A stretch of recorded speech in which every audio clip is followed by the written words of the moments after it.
letting me speak on this really important matter.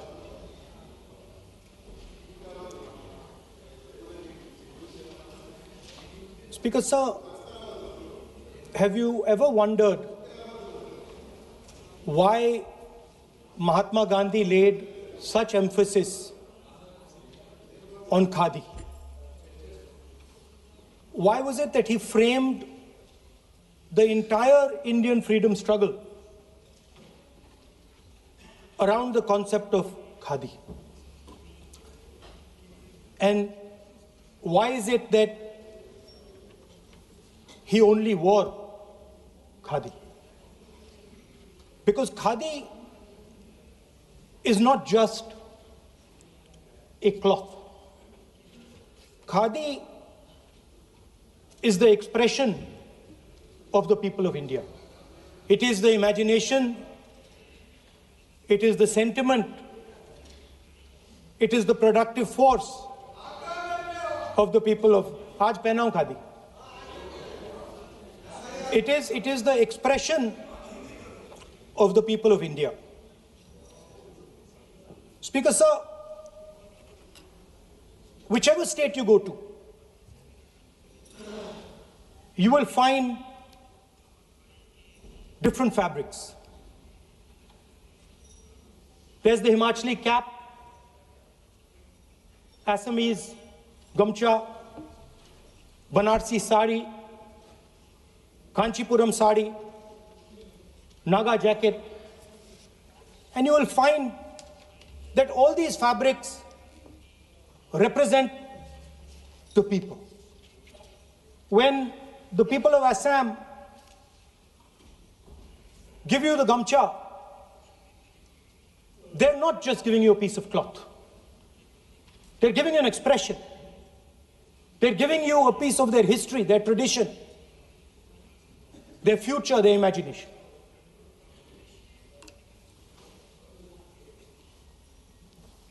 It's the same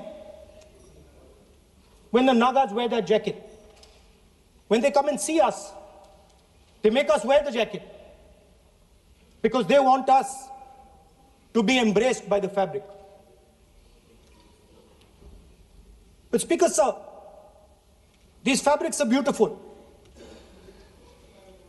But if you look slightly deeper and you look closely at the fabric, you will find that each one of them has thousands of little threads embracing each other. A Kanchipuram sari might have a golden thread, but the golden thread means nothing without the green thread or the yellow thread near it. The other thing to notice about the sari or any other fabric is that all the threads are equal. No one thread is superior to another thread. They all come together. The threads cannot protect you. The threads cannot keep you warm. But when they come together as a fabric, they can keep you warm, they can protect you, they can express what you have in the heart. Speaker, sir, in the same way, our nation is also a fabric.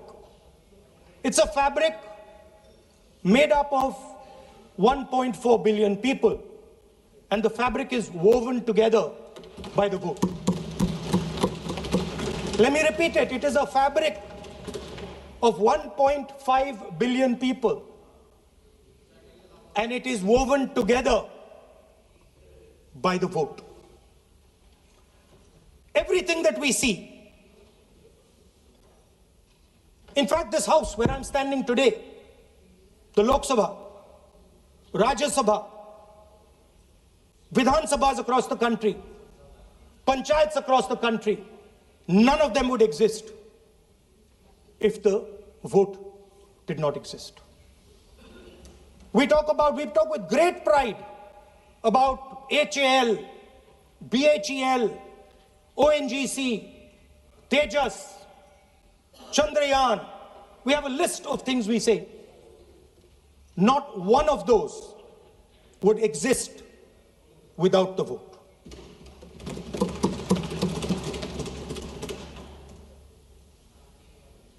Speaker, sir, it is the idea that every thread, every person in the Union of India is equal that disturbs my friends in the RSS. They are happy to see the fabric, but they cannot stand the idea that every single person in the fabric of our country, regardless of what religion they come from, regardless of what community they come from, regardless of what language they speak, should be equal. Because they fundamentally do not believe in equality. They believe in a hierarchy, and they believe that they should be on top of that hierarchy. Speaker, sir, on the 30th of January, 1948, 3 bullets pierced the chest of Mahatma Gandhi. Nathuram Godse assassinated the father of our nation. Today, our friends do not embrace him. Today, our friends have pushed him away. He's an uncomfortable truth. But that's not where the project ended. You see, as I said, everything has emerged from the vote. All the institutions have emerged from the vote.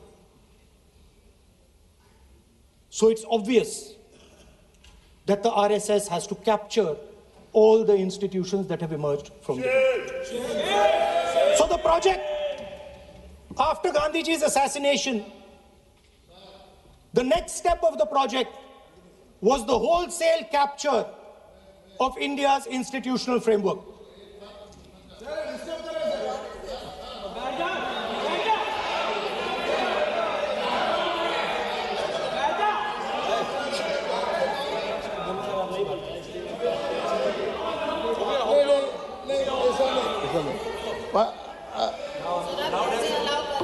So what is this, sir? Sir,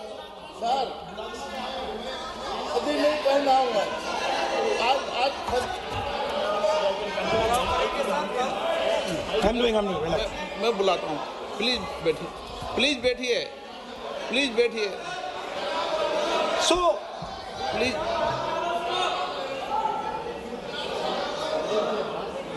sir, आप बोले पर हाथ मत जोड़े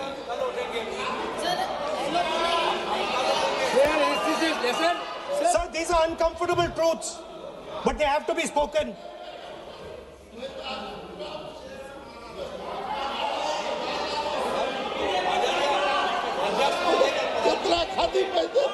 थोड़ा बता दे So these are uncomfortable truths, but they have to be spoken. My friends don't like the connections I'm making. They're disturbed by them. It's obvious. Speaker, sir, so after the father of the nation was assassinated, his vision of an equal India, of an India where institutions belong to the people, had to be destroyed. And so the process started, and the RSS attempted to capture one institution after the other. And I will give some examples so that it is crystal clear that this is the case. Everybody knows how vice chancellors are placed on top of Indian universities today. Every single person knows this. You go to any university, you speak to any youngster in India, he will tell you that it does not matter whether the professor has qualifications. It does not matter whether the professor has a scientific temperament. The only thing that matters is the professor belongs. माननीय सदस्य एक minute माननीय सदस्य चुनाव सुधारों पर चर्चा हो रही है। सर ये मैं उसी पे कर रहा हूँ। आप किसी भी संगठन का नाम जो इस हाउस में उसका नाम नहीं है। एलओपी है तो इसका मतलब ये नहीं है। एलओपी का मतलब नहीं है आप जनरल बात बोलो। आप राष्ट्रपति भाषण में बोलिए जनरल बात। सर हम लोग सुनना चाहते हैं। सर स्पीकर सर हम लोग सुनेंगे शांति से। हम लोग शांति से सुनना चाहते हैं और ये आप लोग सुनिए ना क्या कहना चाहते हैं। धमकी देंगे आप। हम लोग सुनने के लिए बैठा है। अभी तक नेता प्रतिपक्ष एक शब्द चुनाव सुधार पे अभी तो आया ही नहीं है। संसदीय कार्य मंत्री बोल रहे हैं। मैं स्पीकर का परमिशन से ही बोल रहा हूँ। हम सुनने के लिए बैठे हैं। अरे हम सुनने के लिए बैठे हैं। नेता प्रतिपक्ष चुनाव सुधार के लिए जो सुझाव देंगे सुनने के लिए तो हम बैठे हैं, लेकिन चुनाव सुधार को नहीं बोलते हुए कहा जो इस सदन से कोई वास्ता नहीं, जो संगठन उसका कहानी किसी और का बोलना ये कोई उचित नहीं है। समय बहुमूल्य है, समय का मर्यादा भी है। सबका सब यहाँ सुनने के लिए बैठे हैं और ये समय बहुत कीमती है, इसलिए हर एक पल अच्छा शब्दों का कोई अच्छा ज्ञान दे, सुझाव दे, सुनने के लिए हम लोग बैठे हैं। मेरा एक सीमित अनुरोध है नेता प्रतिपक्ष से, आप विषय पर ही रहिए। हम लोग सब बैठे हैं, गृह मंत्री जी भी सुनने के लिए बैठे हैं, लेकिन आप विषय पर नहीं बोलेंगे तो जो विषय तय किया गया है उसका क्या मतलब है। अगर चुनाव सुधार पर ही नहीं बोलेंगे तो फिर इतना समय सबका क्यों बर्बाद करना चाहते हैं नेता प्रतिपक्ष। Should I leave? Should I leave? Then you speak. Should I leave? You speak then. You speak. What is it? You are parliamentary affairs minister. You are a parliamentary affairs minister. You are disturbing the lobby. How can it be? You are a parliamentary affairs minister. You are disturbing the Subject में नहीं आपके lobby. आपका lobby subject में नहीं है. ये विषय कर रहे हैं. The discussion that one second. The discussion is about the vote and electoral.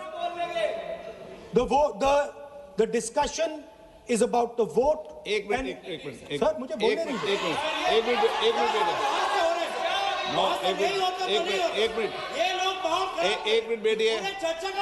बैठिए.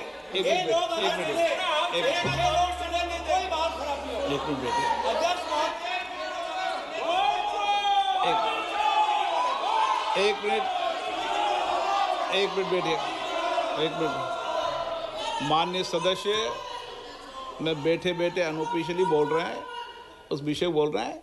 सदन की गरिमा को बनाए रखें, आसन को चुनौती देने का प्रयास मत करिए, ये ठीक नहीं है। Speaker sir, I want to make it very clear. Please. Speaker sir, I want to make it very clear. The discussion is about votes. The discussion is about the stealing of votes. The discussion is about the S.I.R. and I am framing my discussion about votes. Yes. And what is happening here is patently unfair. I am not being allowed to speak. I am being disturbed, and I put my protest here. I have done absolutely nothing wrong. I am talking about the subject. In order to capture the vote, you have to capture institutions. I am saying that institutions of India are captured, and I will come to the point, which is Election Commission is captured. So, the project of the RSS was to capture the institutional framework of the country, and I said how the education system has been captured. Vice Chancellor after Vice Chancellor after Vice Chancellor is placed not on merit, not on capability, not on scientific temper, but on the fact that he belongs to a particular organization. Second capture, which helps in destroying democracy, the capture of the intelligence agencies. We have the Home Minister sitting here, the capture of the CBI, of the ED, of the Income Tax Department. systematic placement of bureaucrats who favor their ideology and attack the opposition and anybody who chooses to oppose the RSS. That is the second institutional capture. And the third there are many more. I can go on. And the third institutional capture. Yes. What is this?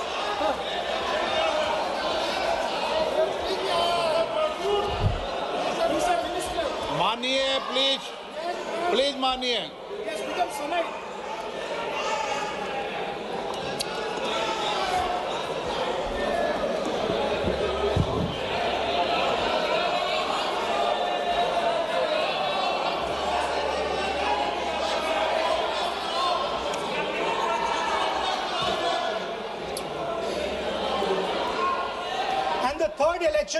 The third capture of the institution that directly controls the election system of our country, the Election Commission.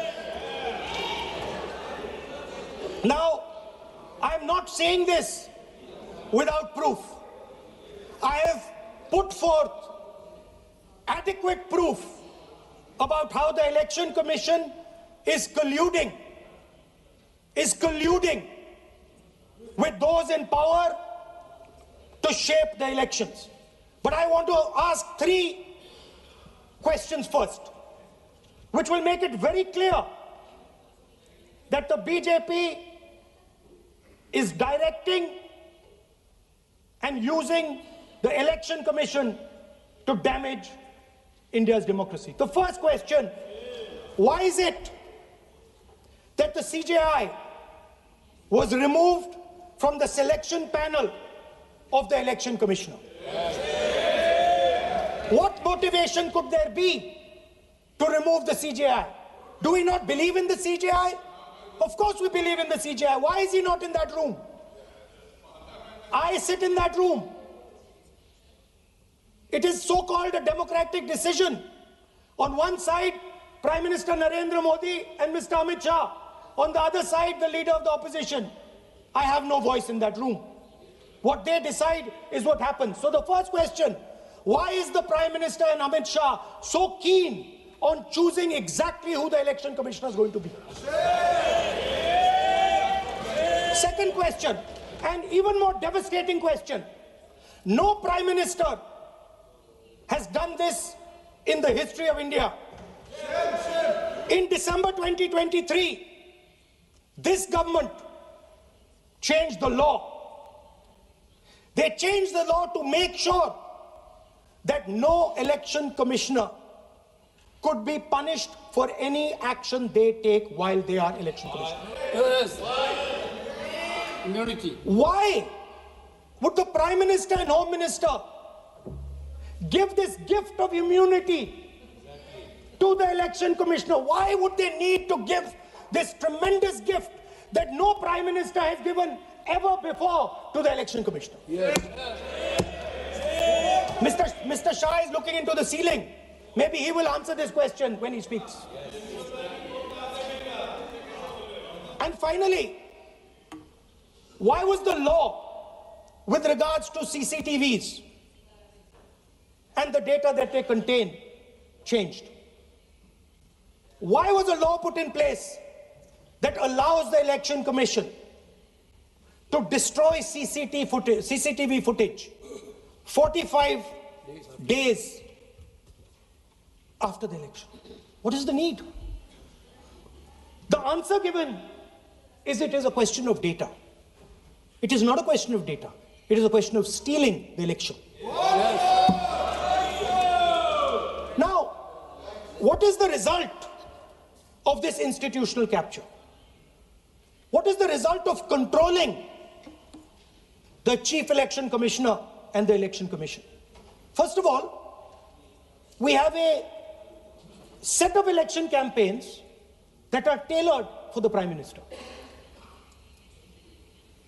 3-month, 4-month, 5-month long campaigns are taking place so that the Prime Minister's schedule can be fitted in to the program. Second,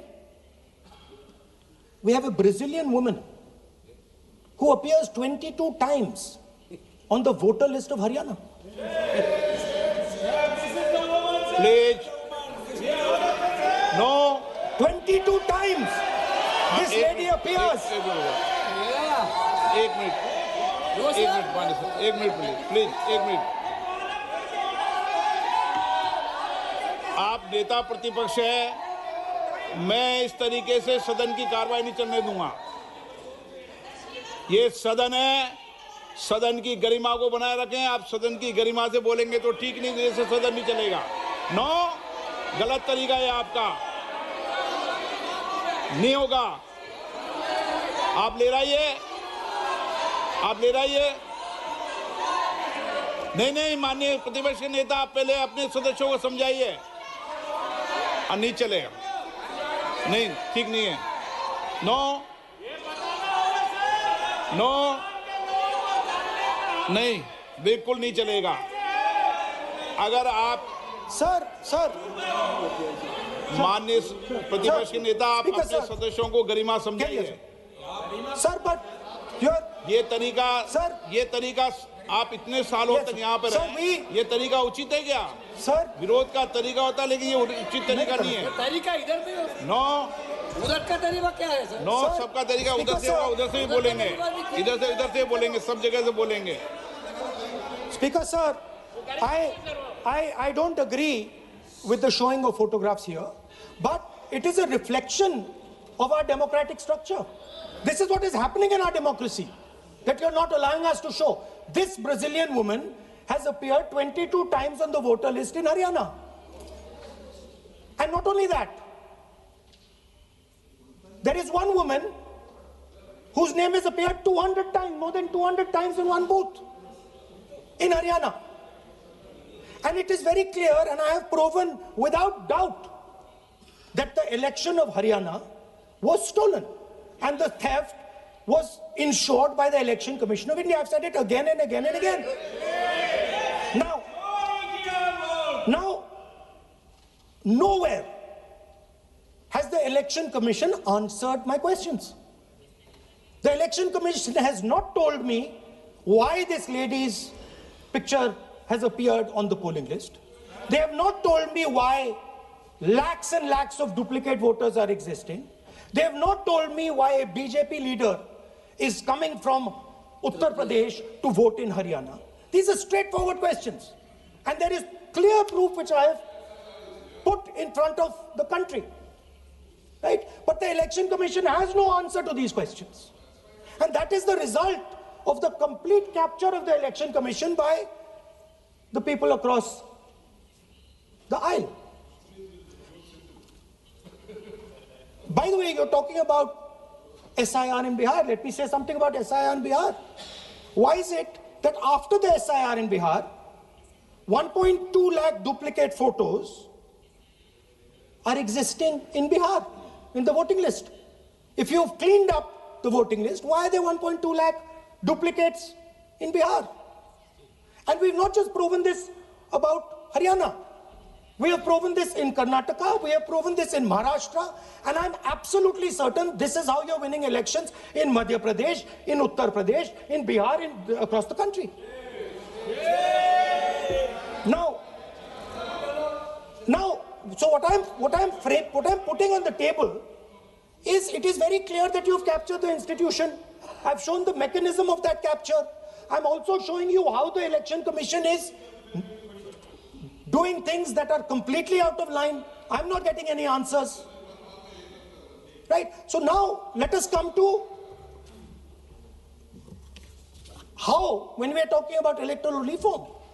Electoral reform is very simple. The point is, nobody wants to do it. The government doesn't want to do it. What does electoral reform require? What we've been saying. Number one, give machine-readable voter lists to all political parties 1 month before the election. That's the first step. The second step is take back the law that allows the destruction of CCTVs, CCTV footage. Very simple, not difficult. While you're doing that, Also tell us what is the architecture of the EVM. Give us access to the EVM. Let our experts go and see what is inside the EVM. Till today, we have not had access to the EVM. We are not shown the architecture of the EVM. We're not physically allowed to go and see an EVM. Give us the architecture. Give us access to the EVM. And finally, please change the law that allows the election commissioner to get away with whatever he wants to do. That's all the electoral reforms you need.